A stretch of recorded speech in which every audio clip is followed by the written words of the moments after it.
welcome to the show.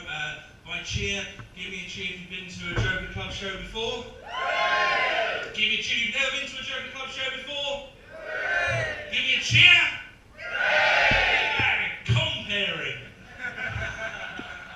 I'm just basically here to be on before Ashley. I'm sure you're here to see Ash Thrift in his show, which is the reason we're all here. Even I'm here to watch it, but I just get to be on first, just doing a little bit of material. It will be me and then him, so don't worry. He's coming. This isn't a trick. I haven't got you here under his friendship just to watch me do an hour of comedy. My name's Richard. Hello. I'll be talking to you. Hello. Before we get started, does anybody, apart from people who actually know me in real life, does anybody here know who I am? Do you know me? No. Some people do. No, that's fine. There's no reason why you should. It's just that when you do this sort of thing, like you do comedy and stand-up and things sort of for a living, you never know how famous you are.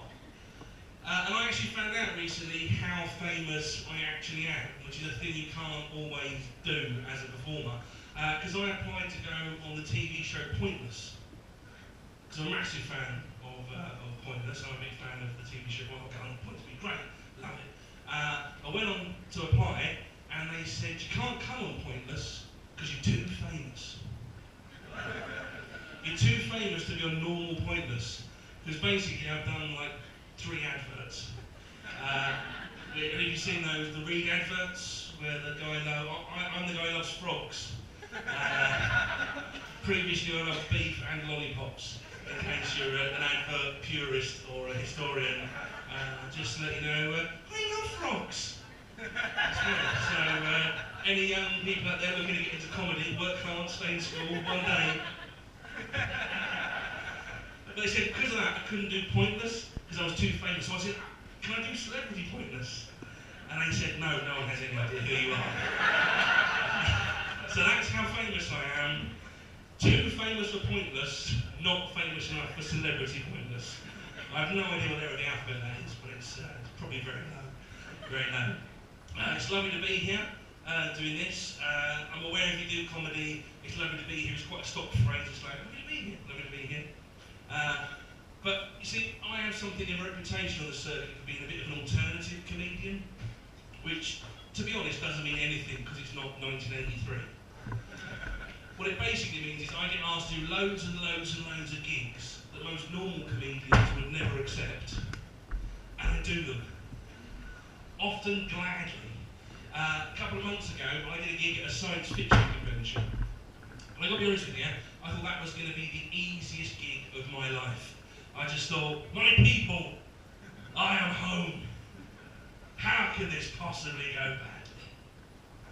Well, the thing I forgot to appreciate about science fiction conventions is that people who like science fiction enough to actually go to a science fiction convention have no sense of humour about the thing they're desperately passionate about.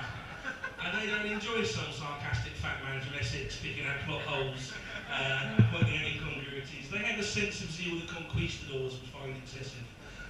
They're basically football hooligans, and to them the fact that Firefly only got 1 season is worse than England losing to Germany on penalties. So this is what I was up against. It was a terrible gig. It was on 4 o'clock in the afternoon, which is never a good time for comedy. It's bright, everyone's sober.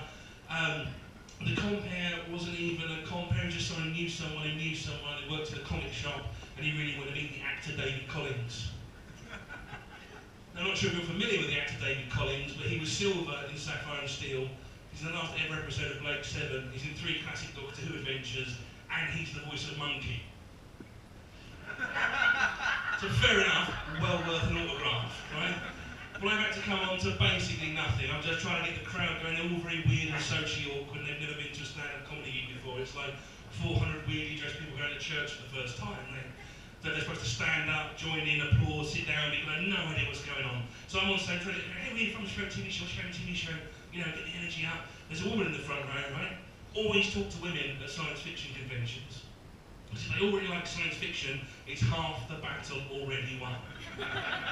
Now, I'm not suggesting they're all but mounted, but it is the main stumbling block I have to overcome in my day-to-day life. So I saw someone in the front row, I was like, what's your favourite TV show? He said, I I really like Star Trek. Now my mind's racing, not thinking, quick as a flash, I say, so you're a Trekkie? Whole room goes cold. She says, no, I'm a Trekker. Now, I've never heard that word before, and I'm aware that being liable on stage at a science fiction convention is not the time to realise you have a fundamental gap in your basic knowledge of the subject. So I'm panicking and trying to think, what did you mean? Trekkie must be fans of Kirk, and Trekkers must be fans of Picard, and the other less important ones. I don't know, so I have to ask. So I said to her, what's the difference? And she said, Trekker is what people who like Star Trek call themselves. Trekkie is a derogatory term used to cause offence. Like Jew. Now, I'm trying to keep the mood light.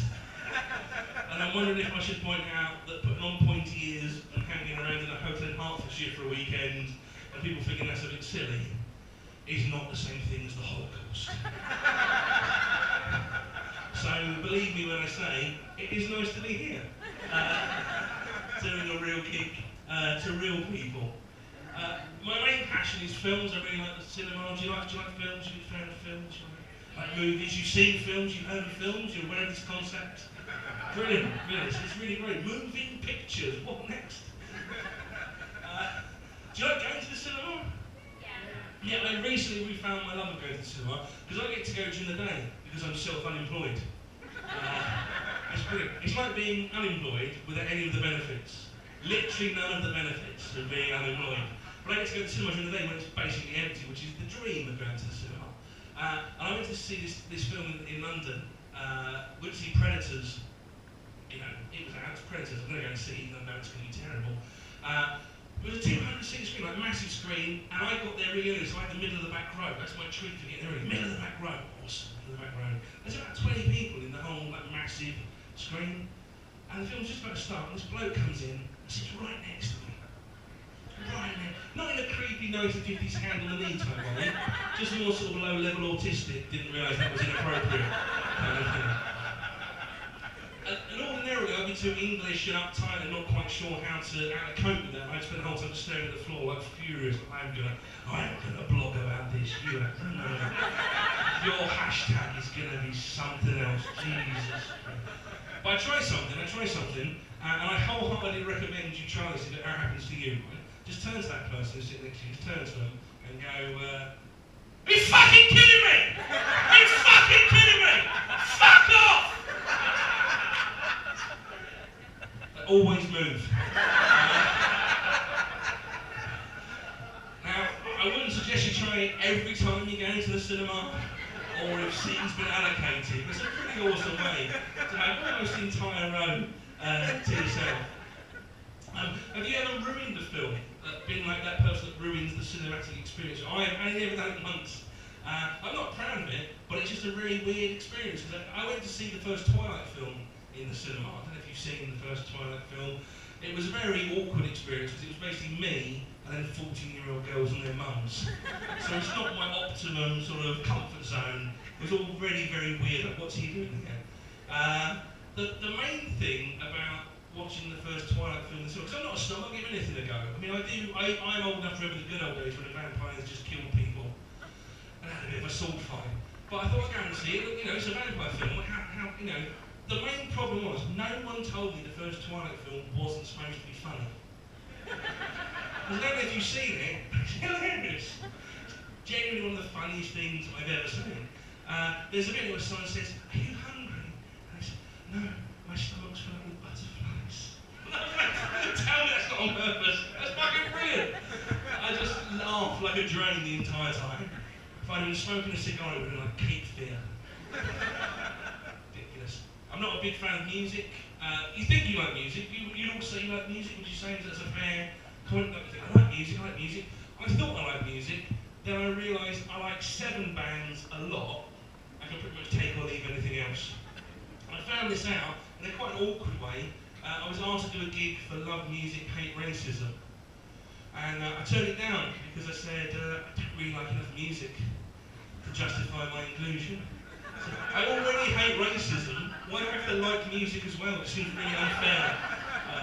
Particularly modern music, which is so sugary, manufactured, lacking any natural goodness. Generally, all of us try to keep it out of schools. I tried to listen to Jessie J's album on Spotify, but my broadband connection started cutting itself. If you go on Amazon and look out Katy Perry's album, it says people who bought this also bought bleach and a straw. So it's not my most favourite thing. I won't lie to you, I really download all of my music. I don't know if you have the same thing. I actually bought an album the other day and it was a really weird, it was like a retro thing. I was like, how remember doing? How 90s? Because my friend didn't have it to download because he knew everyone would steal it. Smart. But I'm kind of rubbish at using. Are you like good at technology, or are you like me where you have to use it so you get by, even though you're a bit shit at it? I mean, not compared to my mum and dad, I'm like the Matrix compared to my parents because I can type with 10 digits and text with 2 thumbs. And like, my dad is he's one of those people. He's an earnest finger, as I describe it, where you get the text and he's mobile phone, remote control.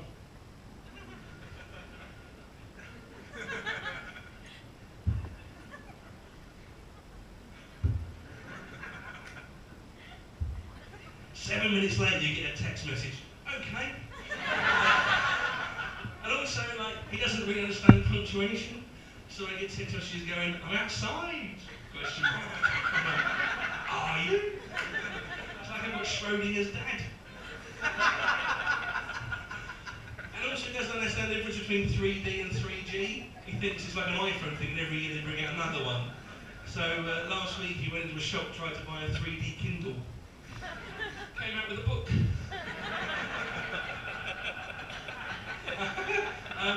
I do say that I don't like music, but I have had one piece of amazing good fortune based on music channel I'll share with you before I leave and bring on the main attraction, Mr. Frith.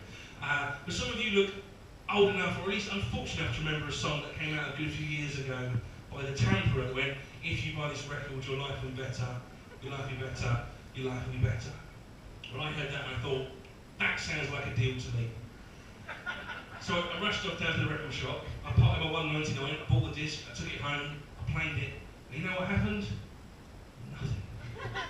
My life changed in not one single way. I mean, I did get an extra large kebab for the price of a large kebab, but that's not really a major life improvement, is it? So I was quite annoyed about this, so I sued the record company. I had them in court under the Trade Description Act, and I said, if anything, my life has actually got worse due to the disappointment of it not getting any better. The record company completely agreed with me and gave me £46,000 in damages. Now, the cruel twist of fate, which some may even call irony, is that since that money has been deposited into my account, my life has actually got a lot better. So, I have to say, in actual fact, I feel right.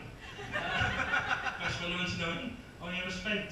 That is pretty much it for me for the opening bit for you, but I figure before I go, I should probably tell a joke. Seems only fair that I would be what it is. I'll meet you halfway, you've been lovely. I've got 3 jokes, so I'll attempt to end on a barnstorming 3-joke finish, like a darts player. First one's about books, second one's about science, and the third one's about music. First one, books. True story. I've been reading that Othello. Oh, I can't put it down. It's so Moorish.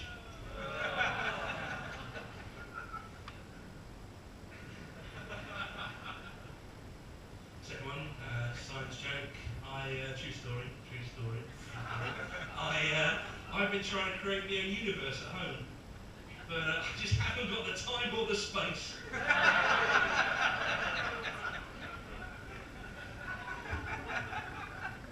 For the match. Games and match, the plucky outsider from Essex. Music joke, true story. I conducted an orchestra last week. Has anyone here ever conducted an orchestra? Oh, you should. It's more fun than you